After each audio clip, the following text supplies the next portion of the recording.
morning to all of you.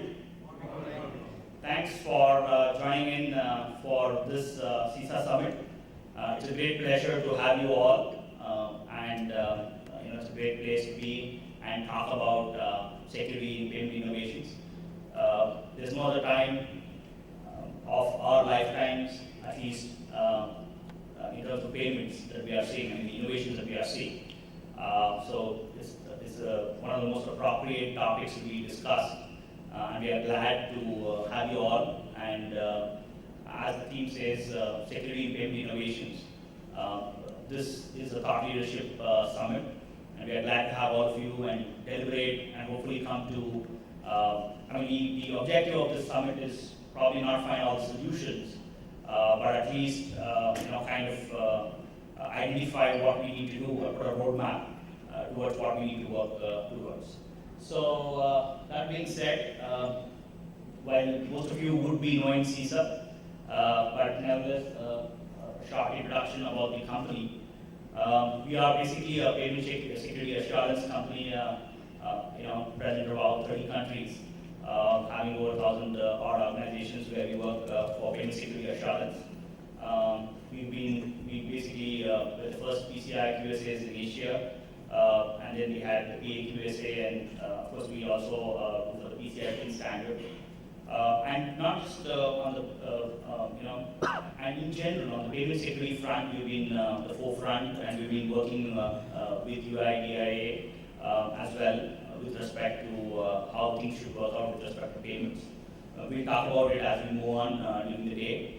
But that's largely what SISA has been doing, and we are proud to be playing a small part in this entire payment security chain. And we are being one of the pioneers in payment security assurance. So, and we hope to play a role in the emergence of the innovations that are happening in the payment space, and hopefully play a significant role in the security of that. So on the payments front, just to set the context for the summit, there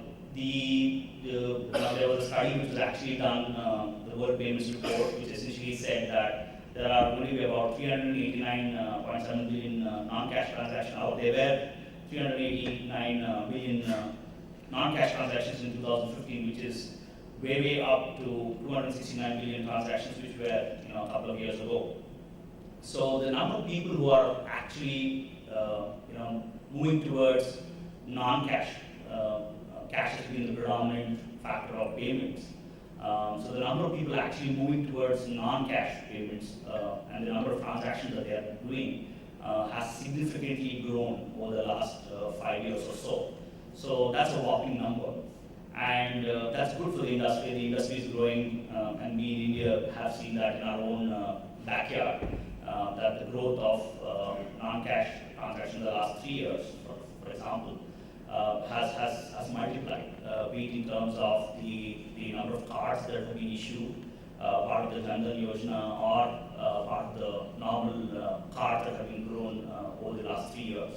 Of the number of transactions that have gone up from COD to card payments for e-commerce transactions. So we've seen this kind of tremendous amount of growth that has happened, and hence this summit gets into a right context. And in 2015, as per the World Payments Report, if you see, 37% of these non-cash transactions in terms of volumes were from North America, compared to say 10% in mature Asia and just 8.1 in emerging Asia, which is largely India and China put together, which is the emerging Asia. But if you see the prediction in terms of 2024, you would see that number growing up as high as 35%, which would be way ahead of the rest of the world, largely because of the population that Asia has, but also because of the growth that India, China, and the economies that are playing a very big, significant role in Asia. So you would see a whopping 35% of non-cash transactions happening in Asia Pacific region, and that's a big number. The as per the jury report, the Payment Security Innovations report, one of the things that people are talking about is that Asia is going to lead in terms of payments. The innovations that is going to happen is a lot higher. Not because of anything else, but for the fact that we're going to leapfrog from certain technologies which have already been used in the developed economies. So that's going to be a big thrust. And I had got the opportunity during the day. We would actually play my interaction with Mr. Nandan Kelly, who's the ex-chairman of UIDI, and the thought processes that is happening in the government space of the push to non-cash. We would see these things happening much faster, if not in the next decade or so. So interesting times for all of us who are in the payment space. Scary times for payment security professionals. But yes, I mean, all said and done, the way we are going to make payments. So the famous quote from Nandan's speech is, he calls this as a WhatsApp moment in payments, which is saying that how WhatsApp changed SMSing, wherein we used to text so often on the operators, but all of them actually have evaporated into WhatsApp. So he says that the payment space is also going to change, like WhatsApp, what WhatsApp did to traditional telcos. And there was this company with a team of 20 people who brought down the entire telco, key revenue industry, which was SMSing. So that kind of revolution is what's up for us. In terms of security, or in terms of the Payment Innovations Report, the prediction is that the consumer payments market, which is the domestic P2P, are the areas where the most innovation is going to take place. So this report, which came out, by a good friend of mine, John Chaplin, was that the domestic P2P payments, which is where you're going to make person-to-person payments, is where the most problem statements are today. And that's where we're going to see the maximum amount of innovation that's going to happen. So if I were to transfer that money to you, how would that transfer essentially take place? And instead of giving you cash, can I do a payment? And with a lot of APIs kind of infrastructure being set up, not just by NPCI or in India, but then if you see a lot of companies like Stripe in the US, these are the places wherein people are actually, wanting to get into P2P kind of payments.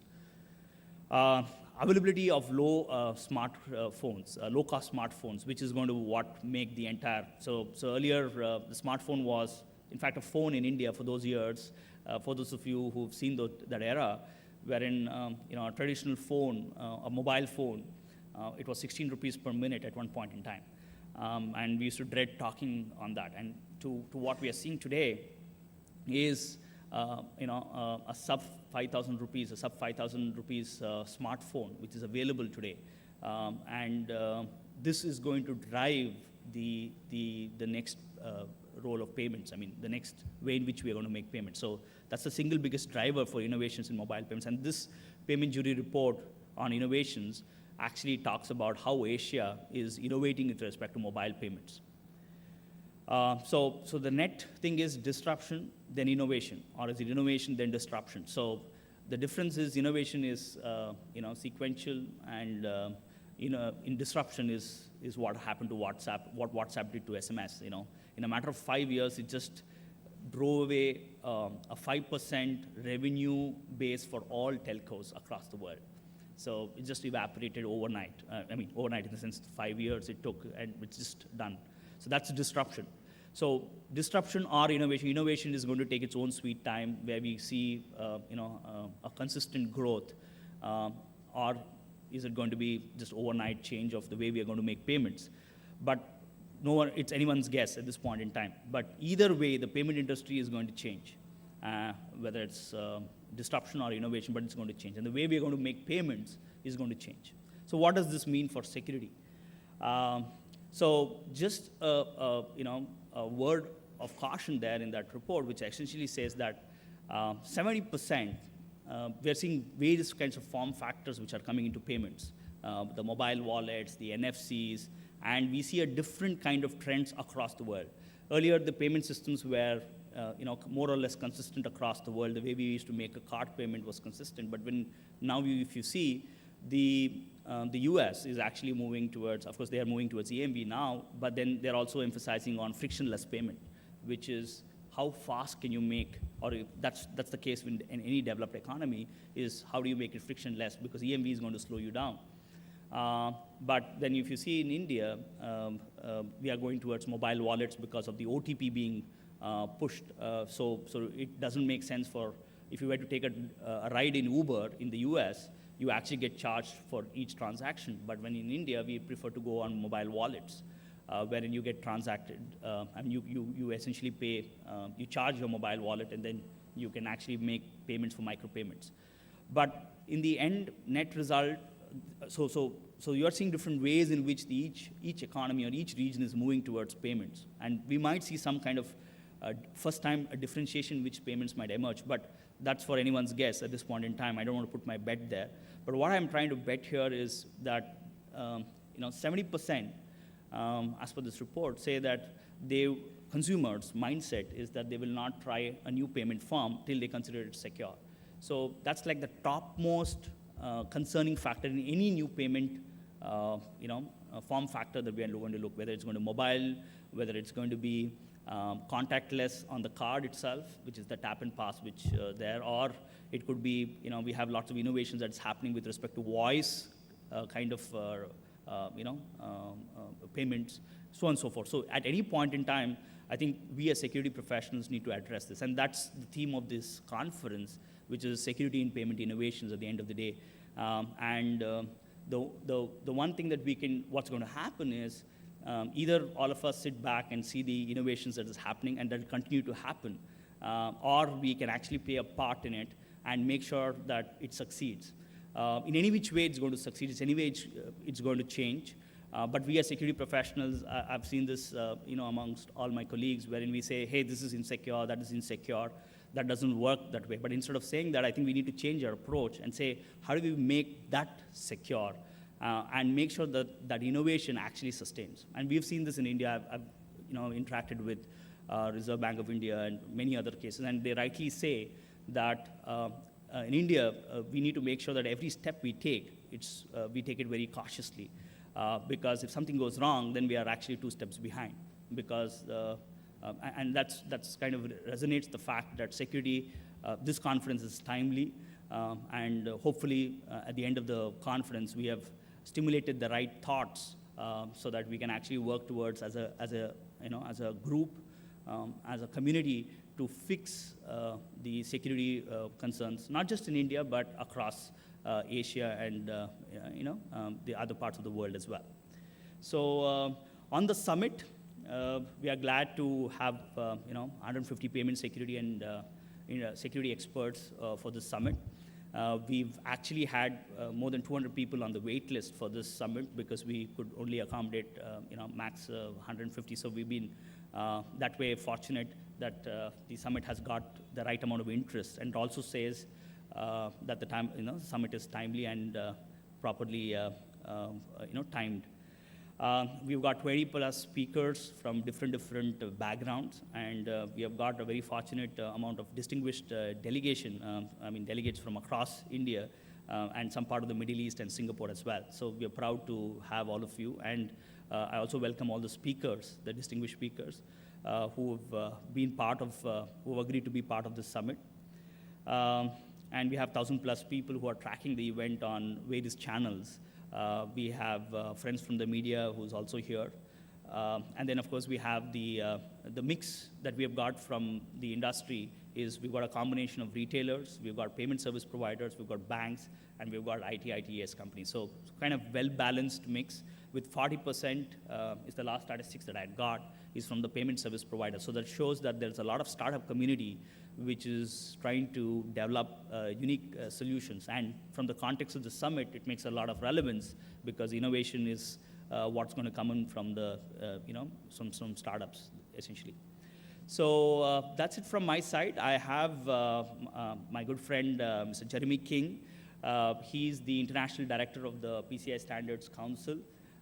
He's been there with the council for a very, very long time. And when I met the general manager of PCI in the SISA Summit in San Francisco, I requested that the PCI standards should actually have, come to India and, and participate and see what's happening in India in terms of that. And Jeremy was kind enough in his busy schedule to accommodate this summit. He's a vivid traveler. He loves Indian food, and we are glad to have him around. And yeah, over to you, Jeremy. Can we just welcome Jeremy? I think, thanks, Jeremy, for coming over.